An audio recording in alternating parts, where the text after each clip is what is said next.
Update. Right now, we're going to welcome our next live guest. Got Mike Dudzinski with us from ODW Logistics. And Mike, thank you for being on the show this morning. Yeah, thanks for having me on the show. I'm excited to talk a little transportation today. Yeah, me too, and welcome to the show, Mike. Let's talk about what's going on in the market right now. We've got fuel prices through the roof. We've got capacity that's becoming overabundance right now. There's a lot of challenges there. What are you seeing in the market? Yeah, I mean, we're seeing what everyone's seeing. Contracted rates slowly increasing. I think as of April is up 14% year over year. Fuel is a huge factor in that. It seems like we should be buying a little bit better with our line haul, but as soon as you kind of negotiate a couple $100 here and there, that's immediately wiped out on some medium and long haul runs with the increase in fuel. So we're seeing that go up. Spot rates, we're seeing that decline. So it's kind of an interesting time where you've got contracted rates going up, spot rates declining. I think in February, our tender rejection rates were up in the 20%, which means carriers are rejecting loads tendering to them. Now I think nationally we're under 8%. So we're seeing some of that spot rates go down. And then just a huge capacity abundance in the market right now. And there's a variety of factors for that. And can get into those if you want or not, but it's a lot of things happening, kind of that crazy inverse relationship with contractor rates going up and spot rates declining right now. Yeah, let's talk about some of those specific reasonings behind what's going on right now, because it's been kind of this like really quick flip in the market almost. We went from having this kind of hyperactive, hyperinflated state due to the COVID-19 pandemic over the last 18 months, and now it's all kind of normalizing back almost, I feel like kind of back to a normal scape, but it doesn't feel like normal just because we're so used to the hyperinflated market right now, right? Yeah, it's been pretty interesting. I love this question. It's, I mean, we have a ton of new fleets entering the marketplace, a lot of new MCs being registered daily, weekly, monthly. I think there was a big, for existing fleets to increase their assets. So the last 2 years, there was a lot of money to be made if you had the equipment to move the freight. So they spent the last 2 years trying to get new equipment and growing their fleets. However, right now we're seeing that demand is down 51% year over year as of April, with capacity increased 30% over that same time period. So right now we've got some inventory bloat as well with consumer spending down due to inflation. So you've got a lot of warehouses filled with inventory, not a lot of new restocking orders coming since this consumer spending is down. So you've got an excess capacity in the truckload market right now, which is different than what we've seen the last 2 years. But it seems to kind of, get back to a little bit of normal pre-pandemic feeling to it. Yeah, because when you're talking about rejection rates in the 8s, right, low 8s, high 7s, and you're looking at the spot rates that are there right now, in 2019, carriers would have killed for that, right? There was periods in 2019 where it was a much worse situation than it is right now. The bloodbath is off this massive high, and where we're going and seem to be going over the next 6 months. What's your outlook going into the rest of this summer? I think we're going to continue to see the spot market go down. Hopefully, probably bottom out here in a couple months. Honestly, from what I've seen, I don't see any relief in the fuel right now, at least in the next 2, 3, 4 months. I think that indicates that those contract rates are going to steadily tick up a little bit.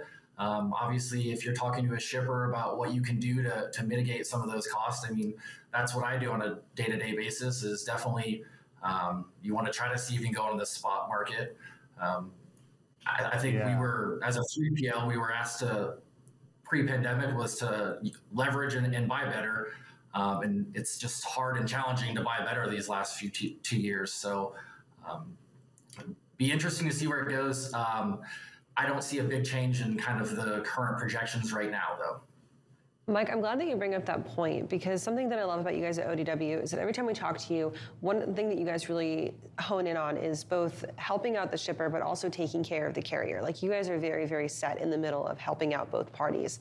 Can you touch a little bit on what that looks like right now? How are you guys still helping out the shippers, taking care of the shippers, but also now taking care of your carriers in this type of market? Yeah, I think it's a great relationship and partnership. Obviously, right now with shipping, the last 2 years, it was kind of taking having them look into the mirror a little bit instead of us being able just to buy better. It was even if we were buying better than their competitors, they were still outpacing their expected budget for the transportation spend. These last 2 years, our carriers were there to help us out and honestly kind of bail us out and give us the capacity when we needed it. They could have jumped out and gone onto the spot market just as easily as they wanted to, but building those relationships and those partnerships with your shippers as well as your carriers, it's kind of that inverse relationship now where the shipper could jump out in the spot market and capitalize on that, but they just had 2 years of a carrier being their partner. So you kind of want to honor that relationship and certainly try to push down the rate where we can. Obviously, fuel's going up, so it's challenging, but we needed the carriers as much as we needed them the last 2 years, and now that it's flipped a little bit, you want to continue that partnership a little longer and kind of work with them to see what we can do.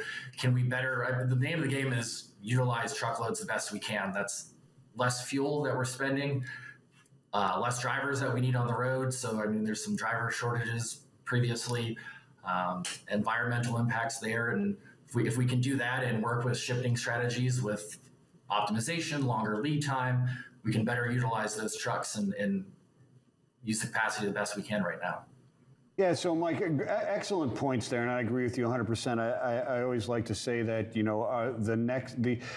impact of the next cyclical turn is really dictated by how we're reacting to the one right now, right? With how carriers and shippers reacted to the abundance of freight and lack of capacity over the last 2 years really determines how it impacts them right now from a relationship standpoint, which is what it comes down to, right? Can I move my goods at a reasonable price? Is there starting to be some pressure from those shippers to try and regain back some of that lost revenue to the higher contracts yet? Have you seen that yet? Absolutely. Right now, with just hearing about the excess capacity as a shipper, they just said, okay, we should be spending less. Yeah. So obviously our goal as a 3PL is to try to do that. We're trying to hedge a little bit with the fuel going up and kind of setting the stage and setting the table as we're going to work the best we can. That's our job, to leverage what we have and to buy better. But again, let's try to look a little bit further up in the supply chain in their minimum order quantities. What can we do to work with our clients to make more attractive freight for the carriers to spend less? Yeah, and they have to spend the money. They need to keep their vendors and their partners healthy, right? It's not the time, because you shouldn't be squeezing them to death, right? That is a negative impact the next cyclical change. Yeah, it'll just come right back around. Absolutely. Yeah. All right, Mike, thank you for joining us today. Great to have you guys from ODW as always. If folks want to get in contact with you guys, where can they go to do that? ODWlogistics.com. Easy enough. That's all right. that easy. There you go. We'll talk to you guys soon. Thank you, Mike, once again. Right now, we're going to head over to Sydney Edwards. She's got our next check of our headlines for you.